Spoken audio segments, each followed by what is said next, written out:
Before the green flag drops at Pocono today, there is one car on the grid that is carrying more than a sponsor name and a race number. It is carrying 60 years of history, a win that took 23 years to happen, a crew chief the sport lost too soon, and a friendship between two drivers named Ryan that most NASCAR fans have never fully heard. The No. 12 Ford is blue today. And the reason why matters far more than the color. The spotter sees everything. And today, before we talk about who might win at Pocono, we need to talk about what Ryan Blaney is driving.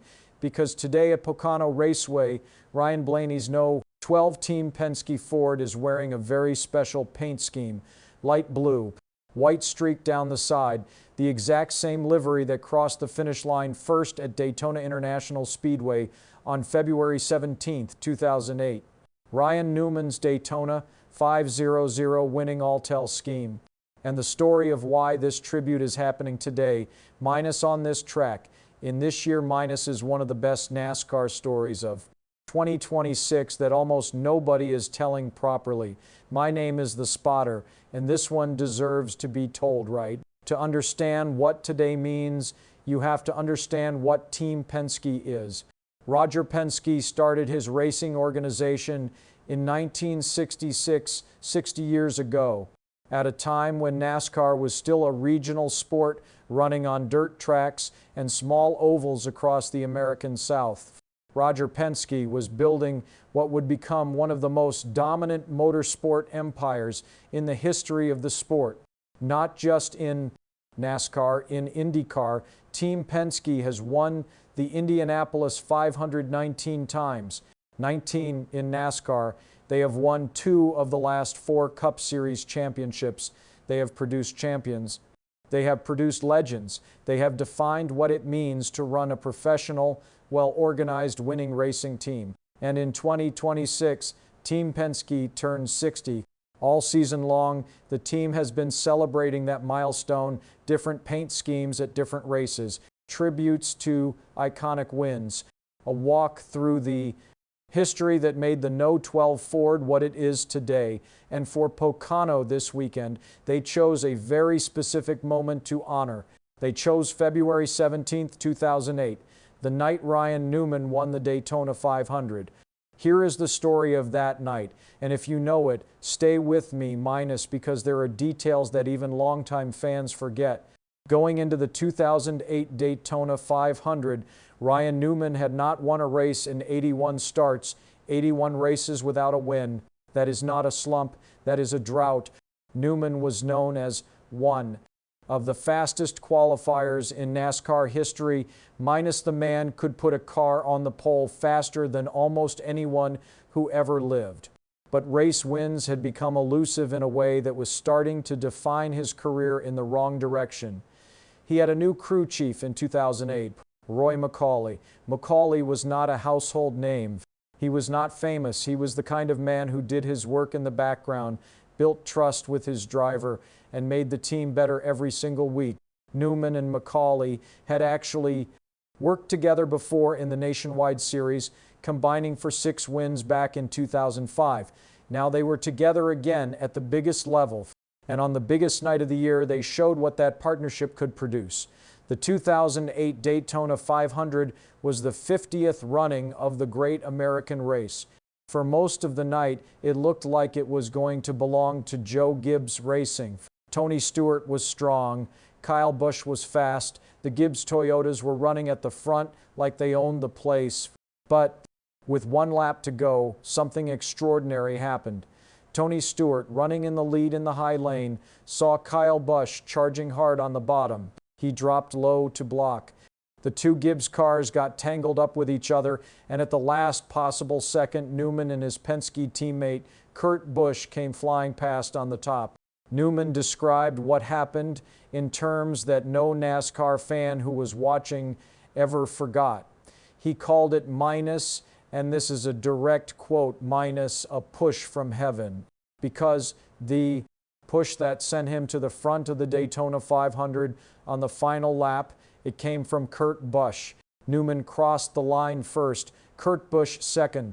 the first ever 1-2 finish for Team Penske at the Daytona 500. Roger Penske, minus a man who had been trying to win the Daytona 500 for 23 years, minus stood in victory lane for the first time. And the No. 12 Alltel Dodge minus light blue-white streak, unmistakable minus, became one of the most iconic paint schemes in the history of NASCAR. Newman said afterward, "I don't have the words. It's awesome. It's probably the most awesome thing that has ever happened to me." And then, because of the way NASCAR works, minus because the winning Daytona 500 car goes immediately into the Daytona 500 Experience Museum, minus the team had to go back to the shop and build an entirely new car for T. The very next race, the winning car was already immortalized before the team had time to celebrate properly. That is the moment Ryan Blaney is honoring today. But here is what takes this story beyond just a paint scheme reveal.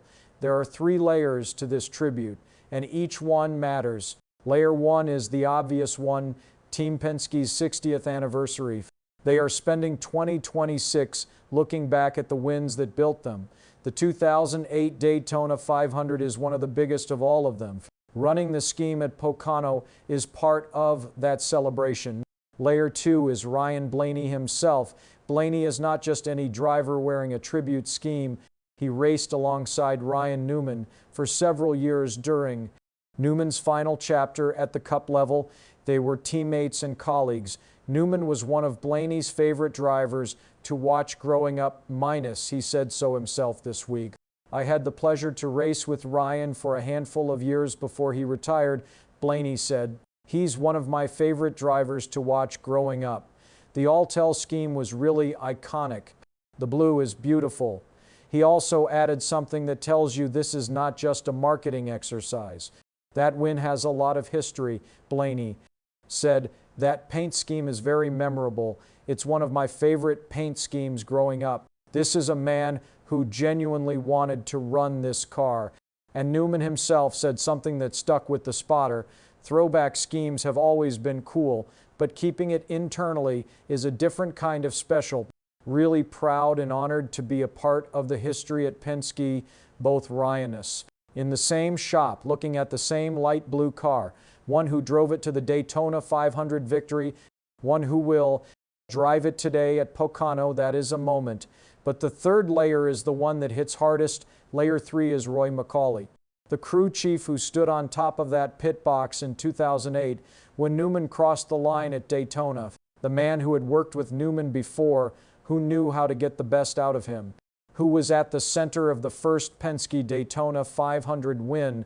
Roy McCauley passed away in 2024. He was 54 years old. Blaney's No. 12 Ford today carries a commemorative sticker in his honor.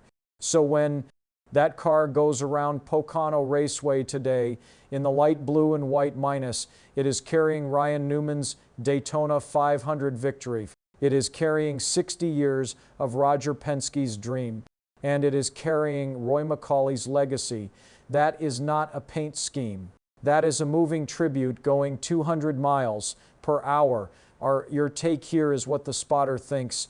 This is exactly what NASCAR does better than any other sport in the world. No other sport takes its history out of the museum and puts it back on the field. No other sport lets its current stars physically carry the legacy of their predecessors into competition. When Ryan Blaney drives that light blue No. 12 Ford around Pocono today, he is not just racing for points, he is racing for something bigger. And here is the question that will keep fans watching the Pocono broadcast today with a little extra attention. Can he win in it? Blaney has won at Pocono twice before. He knows this track. He is third in the Cup Series standings. And today he is driving one of the most emotionally loaded paint schemes in recent NASCAR memory. If Ryan Blaney wins at Pocono today in Ryan Newman's Alltel Throwback, that is not just a race result. That is a story that gets told for years, a tribute completed, a push from heaven minus 18 years later. Watch today's race differently because of what that blue car means. So here is your question for the comments. What is your favorite Team Penske paint scheme of all time? Minus, and does the 2008 Newman Alltel Blue make the list? Drop it below. If you follow NASCAR and you want a channel that treats the sport with the respect it deserves, minus the history, the human stories, the moments that matter, minus subscribe and hit that bell. The spotter sees everything, including the most beautiful shade of blue on the grid today. See you next time.